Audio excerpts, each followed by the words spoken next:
Warsito ini termasuk seorang pujangga yang ikut membantu peperangan di Ponegoro, tapi bawa tangan.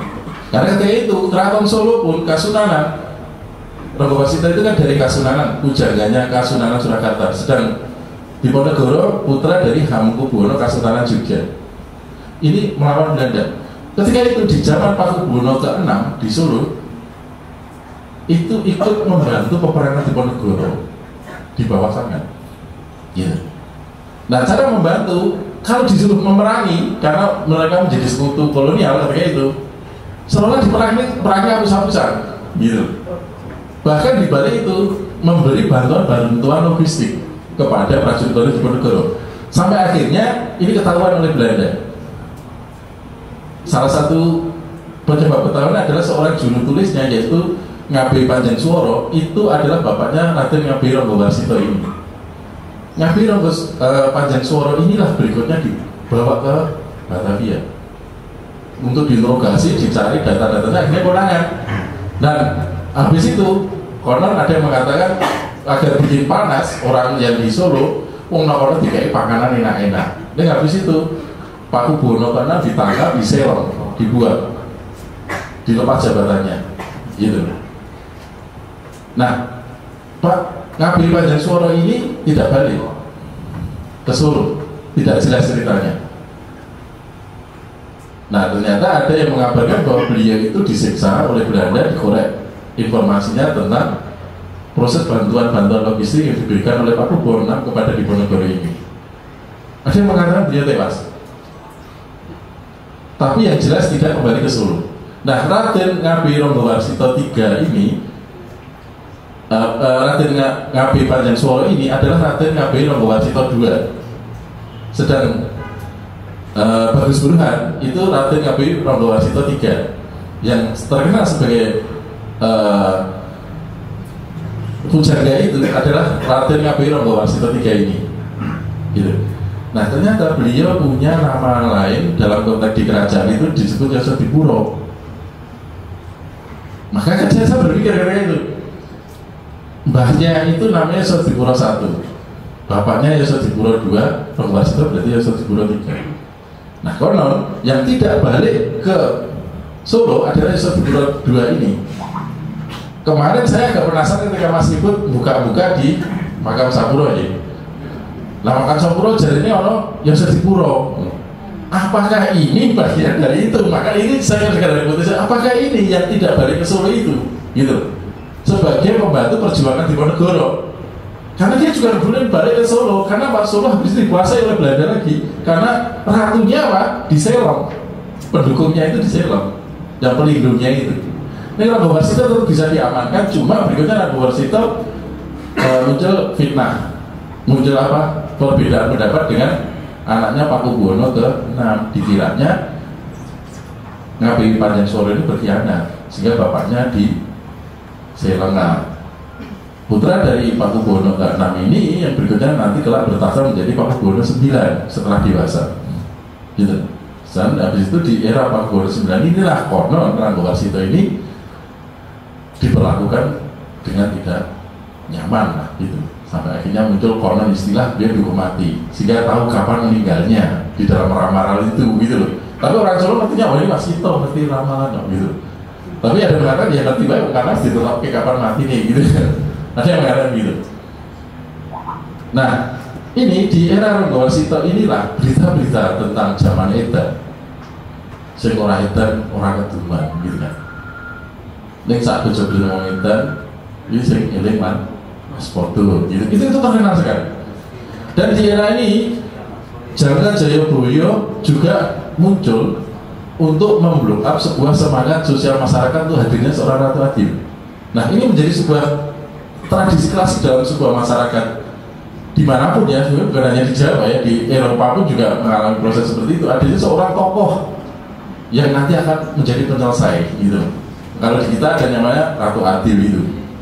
Dan kebetulan kalau di Ponegoro ini di dalam babatnya disebut secara letterloh ada sebutan itu sebagai Ratu Adil beliau.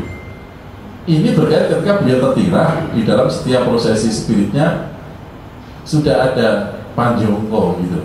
kenapa salah satu alasan beliau nggak menjadi seorang raja menggantikan Hamengkubuwono III, salah satunya karena ada pesan dari Sunan Kalijogo bahwa itu bakal jadi ratu, ini mau sedih loh gitu. Cerita ini kalau kamu loh ini mau jadi warono lantaran.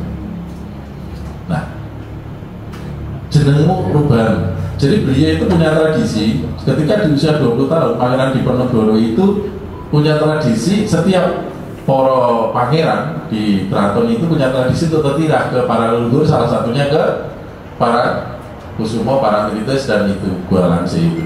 Nah, dalam proses perjalanan itu di daerah Jarakan ada di gua namanya Gua Song Kamal. Di situ beliau mendapat ketika dalam proses spiritnya melakukan tertirah itu, beliau mendapat wisik dari Sunan Kalijogo yang mengatakan itu. Itu salah satu motivasi beliau punya kekuatan. Ini diceritakan di dalam Babat Diponegoronya. Ya. Jadi kalau sumber saya mengambil sumber dari babatnya. Nah, habis itu ini ada yang unik. Raja-raja Mataram, bangsa-bangsa Mataram cenderung menggunakan Ratu Kidul sebagai salah satu mitos untuk memperkuat legitimasi. Kalau dalam orang-orang sejarah barat itu legitimasi politik, tapi bagi orang-orang Jawa itu sebuah legitimasi spiritual, gitu loh. Nah ini tentu hal yang unik dan asik dikaji di sini. Tapi ketika di Diponegoro ini enggak. Jadi ketika setelah tertirah di Gua Song Kamal itu, ketika beliau 20 tahun di dalam rangkaian perjalanannya beliau sampai ke Gua Langse di daerah Parangkusumo, Parangtritis ada Gua Langse. Di situ konon di dalam babatnya diceritakan beliau bertemu dengan Ratu Kidul. Tapi beliau ketika itu sudah dalam sebuah tafakur yang sedemikian dalam. Ibaratnya kalau Jawa lihat layaknya ngaluyung nanti bebles nganti Ratu Kidul tapi nanti gagas.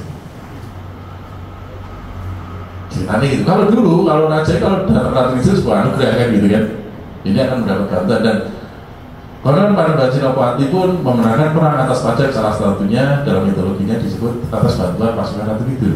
Ratu Kidul mau datang ketika itu memberi bantuan, tapi oleh Pangeran Diponegoro yang masih muda ini, beliau sangat mendalam meditasinya sehingga tidak sampai menggagas kehadiran Ratu Kidul. Dan Ratu Kidul, ya wis di dalam bab disebutkan nanti akan datang masanya ketika dibutuhkan. Betul. Setelah hampir mendekati perang Diponegoro, perang Jawa itu sekitar 1825 itu di masa-masa krisis akhirnya betul ketika Pangeran Diponegoro pas melakukan tertirah lagi menjelang perang itu, beliau didatangi Ratu Kidul. Tapi kali ini beliau menerima dengan sebuah kesadaran. Dalam setelah menyelesaikan proses tapa beratanya, beliau lagi ketemu dengan Ratu Kidul menawarkan, Jenengan kalau jenengan kesake perangi menang, wis angkake dino iki. Mboten sah turunan. Pati kula sing bakal rampung. Gitu cerita. Ning kula gadapan nyuwun. Baik bareng panjenengan nyuwun dumateng Gusti Allah supados kula dadi manungsa. Ini ditolak permintaan oleh Pangeran Diponegoro. Nimas, gitu. Sangat derman kono, aku tansah DDP marang pengira. Aku ora butuh sabjanku saka sliramu. Sebab sing sedherek manungsa iki tuh. Gitu. Kabeh asal saka pengira, non bari marang pengira. Kuwi wis mlebu baik pengira. Jadi ini ada sebuah proses pergeseran. Ini mau jangan dibaca secara elektronik ya, jangan dibaca secara elektronik. Ini ada sebuah pergeseran bahwa legitimasi spirit yang biasa menginduk pada Ratu Kidul di era Diponegoro ini mulai bergeser. Soalnya Ratu Kidul, Diponegoro tidak membutuhkan Ratu Kidul untuk menjalankan peperangan itu, cukup Allah dan Rasulnya. Itu yang ditetapkan. Artinya di sini, ketika keraton dengan legitimasi spiritnya demikian kuat itu, sekarang Pangeran Diponegoro mulai mengambil bentuk lain berupa legitimasi secara kepesantrenan. Akhirnya beliau memang berikutnya dalam langkah berikutnya banyak menggunakan pola pesantren untuk melancarkan perjuangan. Jika metodologi yang dibangun oleh keraton dalam konteks legitimasi spirit maupun politik ini tidak digunakan, gitu. itu tadi kondisi di dalam keraton sudah sedemikian parah sebagai zaman yang rusak, gitu. Zaman rusak, zaman yang kacau, yang tidak bisa dipegang, maka harus keluar keraton, gitu. Maka disitulah beliau menggerakkan sebuah perang besar dengan sebuah dasar ini itu tadi menjadi seorang ratu Heru Cokro Sayyidin Panatep Panatogomo Khalifatul Rasulillah, gelarnya begitu ketika dalam proses dalam menjadi imam Ratu Adil itu ya.